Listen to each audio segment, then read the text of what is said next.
জবান খুলে বলুন আল্লাহু আকবার। আমরা কোন নবীর উম্মত? আমরা আখিরি নবীজির উম্মত। কথা কোন ঠিক কিনা? আমরা এমন নবীর উম্মত 1,00,000 মতান্তর 2,24,000 পয়গম্বর যেই নবীর উম্মত হওয়ার জন্য আল্লাহর কাছে কান্নাকাটি করেছে। রব্বুল আলামিন ও পরওয়ারদিগার আল্লাহ এমন নবী দুনিয়াতে পাঠাইছেন যেই নবীজি হাসর ময়দানে উম্মতের পারের কান্ডারি হইব।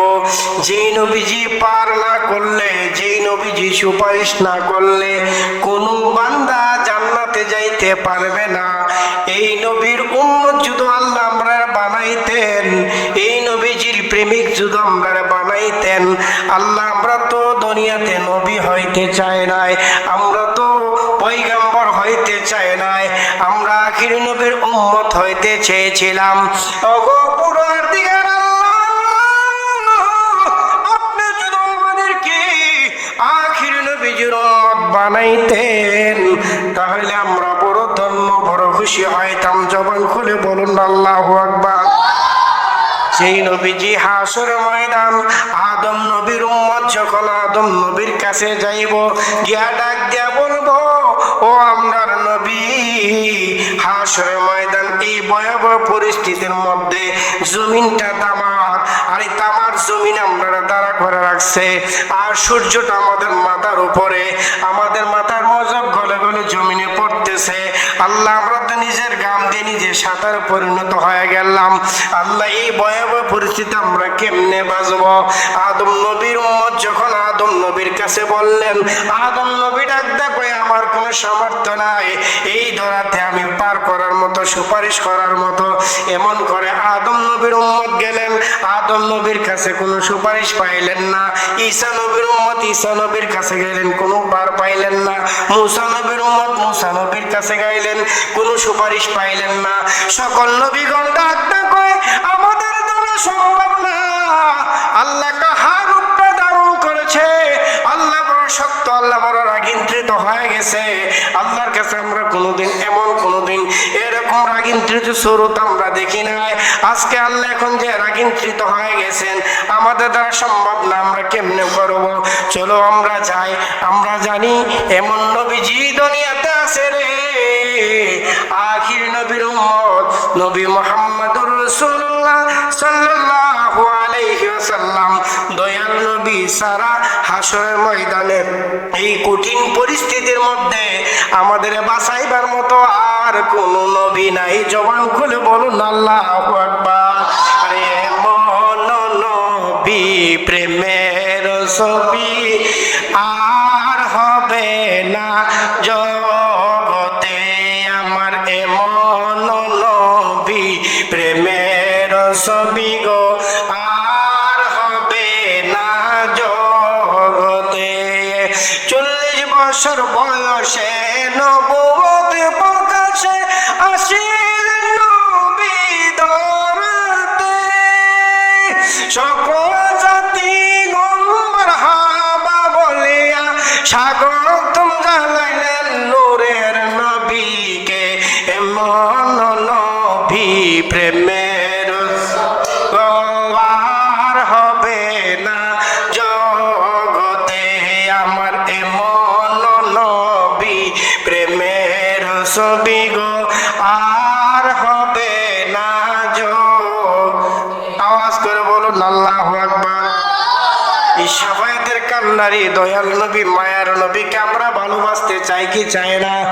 যে নবীজি হাসর ময়দান সেজদায় পড়ে ডাকতে কয়, ও আমার আল্লাহ, উম্মতকে যদি মাফ না করেন, আমার উম্মতকে যদি জান্নাতে না দেন, আমি নবীজি আপনার দরবারে সেজদায় পড়লাম, আল্লাহ আপনার জাতের কসম করে বললাম, ও আল্লাহ হে বিল্লাহ হে তাল্লাহ হে, আল্লাহ আপনার জাতের কসম করে বললাম, আমি নবী সেজদায় পড়লাম গো নবী, উম্মতরে মাফ না দিলে আমি রাসূল সেজদাতে মাথা উঠাইব না। আমার বন্ধু নবীজির সেজদার দিকে তাকায়া, রাসূলের চক্ষু মুবারকের পানির দিকে তাকায়া আল্লাহর বড় মায়া লাগলো। আল্লাহ রাগিন্তিত সুরটা ছেড়ে দিয়ে মায়াবী সুরত ধরে, ওই হাবিব, ও আমার উম্মতের কান্ডারি, ও আমার প্রাণের বন্ধু দয়াল নবী গো, আপনি নবী কানবেন না। আপনি কানলে যে আমি আল্লাহ সইতে পারি না, কারণ আমি আল্লাহ তো আপনার প্রেমের পাগল। জোরে কোন সুবহানাল্লাহ। মন যদি দিতে হয় নবীকে দিও, ভালো যদি বাঁচতে হয় নবীকে, নবী তোরা নেওয়ালা, নবী বাঁচানে, নবী তোরা নেওয়ালা, নবী বাঁচানেওয়ালা, এই নবীকে প্রাণের চেয়ে ভালোবাসিও। মন যদি দিতে হয় ভালো যদি বাঁচতে হয়, আওয়াজ করে বলুন আল্লাহু আকবার। নবী আমার আপনার দরকার আছে কি নাই? আল্লাহর কাছে সুপারিশ করে গুনাহগার উম্মতকে জান্নাত থেকে নিবেন। আমাদের নবী যেরকম, ঠিক কিনা? কোন নবী নিবেন? হযরত নবী মুহাম্মদ মুস্তাফা সাল্লাল্লাহু আলাইহি ওয়াসাল্লাম। কথা কোন ঠিক কিনা? আরে দুনিয়ার কিছু মূর্খ, কিছু বাতিল ফিরকা, কিছু খারিজি মৌলবী আছে, শুধু আল্লাহর গুণ গায়, আল্লাহ আল্লাহ করে, নবীর শান চিনতে চায় না, নবীকে বুঝতে চায় না। আমি তো বলবো, আপনি নবী কেন? আপনি তো আল্লাহকে চিনতে পারেন নাই। কারণ যে ব্যক্তি নিজেকে চিনতে পারে না, সে তার প্রভুকে চিনতে পারে না। এজন্য আল্লাহ কোরআনে বলেছেন, মান আরাফা নাফসাহু ফাকাত আরাফা রাব্বাহু, যে নিজেকে চিনতে পারে নাই, সে তার প্রভুকে চিনতে পারে নাই। ও মুনাফিক মার্কা মুনাফির দল, তুমি যদি তোমার চিন্তা আগে তুমি বুঝতা তোমারে কে বানাইছে, কার হাতের দুনিয়াতে আইছো। আল্লাহ তো নবী না বানাইলে তোমারও বানাইতো না। কথা কোন ঠিক কিনা? কারণ আমরা জানি নবীজি জিন্দা, হায়াতুন নবী, নূরুন নবী, নবী কবরে রওজাতে জিন্দা আছে, আছে কি নাই? আর ওয়াহাবিরা, মওদুদি, রাফিজি, কাদ্দারি, হারিজি যারা আছে সকলেই জানে নবীজি জিন্দা। জানে বিদায় নবীজির দেহ মুবারকটা, লাশ মুবারক কবর থেকে সরাইবার জন্য চাইছিল। কারণ তারা জানে জিন্দা নবীজি যে কোনো সময় রওজার থেকে জবাব দিতে পারে। মানুষগুলো আরো তারা নবীজির প্রেমে প্রেমে পাগল পারা হয়ে যাইব। হাজিগুন বেশি বেশি আসবে। যদি রসুলের রওজার থেকে দেহ থেকে যদি নবীজির দেহ মুবারক যদি রওজার থেকে সরাই ফেলি, তাহলে আমরা তাদের কাছে গিয়ে বলবো, আপনারা যেই জায়গাতে রসুলকে জিয়ারত করতে আইছেন সেই জায়গাতে নবী নাই। তারা যখন আমরা সাথে মোকাবেলা করতে চাইবে, আমরা কবরটা, আমরা রওজাটা খনন করে দেখবো রসুলের দেহ মুবারকটা নাই, তখন তারা সম্মানিত হয়ে যাইব।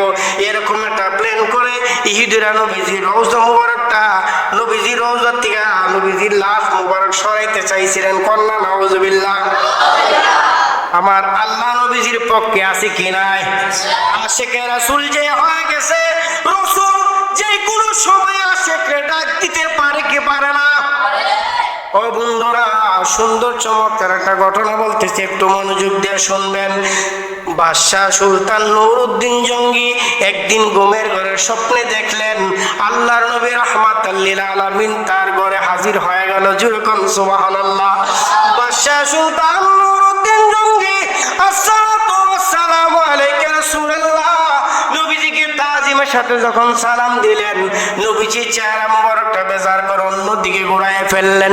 পরের দিন রাত্রিবেলা যখন স্বপ্ন দেখলেন, দেখে রসুলের সাথে তিনজন ব্যক্তি সামনে হাজির হয়ে গেলেন। বাদশাহ সুলতান নুরউদ্দিন জঙ্গি ডাক কয়, ইয়া রাসূলুল্লাহ, ইয়া নবী আল্লাহ, গেছে কাল আপনি আসলেন আমার স্বপ্নের মাধ্যমে, আপনাকে সালাম দিলাম, আপনি কোনো উত্তর দিলেন না। আজকে আপনি আসলেন, আপনার সাথে তিনজন ব্যক্তি আইছে। ইয়া রাসূলুল্লাহ, আমি জানতে চাই এরা কেন আইলো, তারা কিসের জন্য আইলো? আমার নবীজি ডাক কয়, বাদশাহ রে, ও সুলতান নুরউদ্দিন জঙ্গি, এই তিনজন ব্যক্তি আমি রসুলের রওজার কাছে গর্ত করে আমার কাছে চলে যাইতেছে, তারা আমার এখান থেকে নিয়ে যাইতে চায়। আরে তুমি সুলতান নুরউদ্দিন জঙ্গি থাকতে তারা কেমনে আমার কাছে পৌঁছায়া যায়? তাড়াতাড়ি চলো, তুমি মদিনাতুল মুনাওয়ারায় চলে আসো, এই তিনজনকে বন্দি করো। আওয়াজ করে বলুন আল্লাহু আকবার। এই সকল দেখতে দেখতে বাদশাহ সুলতান নুরউদ্দিন জঙ্গি যখন ঘুম ভেঙে গেল, আর দেরি করলেন না। সন্দুকের ভিতরে যত টাকা পয়সা স্বর্ণ গয়না পাইলেন সবগুলো একটা ফুটলার মধ্যে লইলেন, এবং সাথে 16 জন পাহারাদারকে নিয়ে, সৈন্যবাহিনীকে নিয়ে রওনা হয়ে গেলেন মদিনাতুল মুনাওয়ারার দিকে। যাইতে যাইতে 16 দিনের রাস্তা লাগলো। 16 দিন পরে যখন মদিনাতুল মুনাওয়ারা পৌঁছাইলেন, একটা তাবু গাড়লেন। বাদশাহ সুলতান নুরউদ্দিন জঙ্গি এলান করে দিলেন, এই মদিনাতুল মুনাওয়ারায় যত মুসাফির, যত গরিব দুঃখী যত লোক আছে, সকলকে এলান করে দাও আমি বাদশাহ সুলতান নুরউদ্দিন জঙ্গির কাছে আসার জন্য আমি তাদেরকে কিছু হাদিয়া আমি পুরস্কার হিসেবে দিব। আমি গরিব দুঃখীকে আমি দান করব, তাদেরকে বলো না আমার তারা আসার জন্য। হাজার হাজার মানুষ লাইন ধরলেন, কাতারবদ্ধ সারিবদ্ধ হয়ে দাঁড়াই গেলেন। বাদশাহ সুলতান নুরউদ্দিন কাছ থেকে কিছু হাদিয়া নিতে শুরু করলেন। 3 দিন পর্যন্ত বাদশাহ সুলতান নুরউদ্দিন জঙ্গি হাদিয়া দিতে শুরু করলেন। 3 দিন পরে বললেন, আর কি এমন কেউ বাকি আসুনি নিবার মতো? কেউ বলে নাই, কেউ বলে আছে। তখন রসুলের রওজা মুবারকের কাছে সুলতান নুরউদ্দিন জঙ্গিকে সালাম দিলেন এবং খাদেমদেরকে জিজ্ঞাসা করলেন, এই মদিনাতুল মুনাওয়ারায় এই শহরে আর কোনো ব্যক্তি আসেনি, এমন কোনো লোক আসেনি যে আমার কাছ থেকে হাদিয়া নেয় নাই, আমার কাছ থেকে নজরানা নেয় নাই? থাকলে আমাকে বলো। এই রসুলের রওজা মুবারকে খাদেমগণ বললেন, বাদশাহ, ও সুলতান নুরউদ্দিন জঙ্গি, সকলেই গেছে, কিন্তু আমরা জানার মতো 3 জন ব্যক্তি যান নাই। বলে তারা দুনিয়ার কোনো লোভ নাই, তারা মুসাফির, তারা সদা সর্বদাই আল্লাহ এবং আল্লাহর প্রেমে মগ্ন হয়ে থাকে, ইবাদত বন্দেগীর মধ্যে মগ্ন হয়ে থাকে। সুলতান নুরউদ্দিন জঙ্গি হাদেমদেরকে ডাকতে বললেন, তারা কোন জায়গায় থাকে? বলে বাদশাহ, তারা আমরা জানি মসজিদে নববীর পশ্চিম কোণার মধ্যে ছোট্ট একটা কুড়ে ঘর করে, এই ঘরের মধ্যে তারা আশ্রয় নিয়েছে। সুলতান নুরউদ্দিন জঙ্গি বলে, তাড়াতাড়ি আমাকে নিয়ে চলো, আমি সেই জায়গাতে যাইব, তাদেরকে আমি দেখতে চাই। যখন বাদশাহ সুলতান নুরউদ্দিন জঙ্গি রাসূলের রওজার হাদিসদের সাথে যখন ওই তিনজন ব্যক্তির ঘরে চলে গেলেন, গিয়ে চেহারার দিকে তাকায়া তাকায়া কান্দের কয়, হায় হায়, স্বপ্নের যুগে আমি দেখলাম আল্লাহর নবী রাহমাতুল লিল আলামিন আমাকে তিনজন ব্যক্তিকে স্বপ্নে দেখাইলো। এখন দিয়ে আমি তিনজনকে এখানে উপস্থিত পাইলাম। জোরে কন্যা সুবহানাল্লাহ, বলুন আল্লাহু আকবার, বলুন না ইয়া রাসূলুল্লাহ। এখন তিনজনকে জিজ্ঞাসা করলেন এবং ঘরের দিকে তাকায় দেখে ঘরের মধ্যে চতুর্দিকে কিতাবাদি আসবাবপত্র, কোরআন হাদিসের কিতাবগুলো অনেকগুলো আছে এবং মধ্যস্থল জায়গার মধ্যে একটা পাটি বিছানো, ঘরের কোণার মধ্যে কিছু গম ফুটলা করানো। জিজ্ঞাসা করলেন, আপনারা কোন দেশ থেকে আইছেন? বলে, আমরা ইয়ামিন দেশ থেকে মুসাফির হিসাবে এখানে আইছি। আমরা মুসাফির, আমরা এখানে বসিয়া আমরা রাসূলের তাজিম করি, আমরা আল্লাহকে স্মরণ করি, ধ্যানে মগ্ন থাকি। রাত্রেবেলায় আমরা বিভিন্ন জায়গায়, বিভিন্ন দরবারে, বিভিন্ন জায়গায়, বিভিন্ন মাজারে রাসূলের রওজাতে আমরা ধ্যান করি। এজন্য আমরা দিনের বেলা বাইর হই না। বাদশাহ সুলতান নুরউদ্দিন জঙ্গি বলে, এই ফুটলাগুলো কেন? বলে, আমরা এখানে গমের ফুটলা রাখলাম, জবের ফুটলা রাখলাম, এইগুলো আমরা গরিব মিসকিনকে দান করি। বলে, সুন্দর কথা, তোমরা তো দাড়ি আছে, পাগড়ি আছে, কত সুন্দর লেবাস, তোমাদের দেখতে কোনো মুনাফিকের মতো মনে হয় না। তবে একটু সন্দেহ লাগে, যেই জায়গার মধ্যে আমার রাসূলুল্লাহ আমাকে স্বপ্নে বলেছেন, আমার বিশ্বাস তোমরার মধ্যে কোন গাবলা আছে।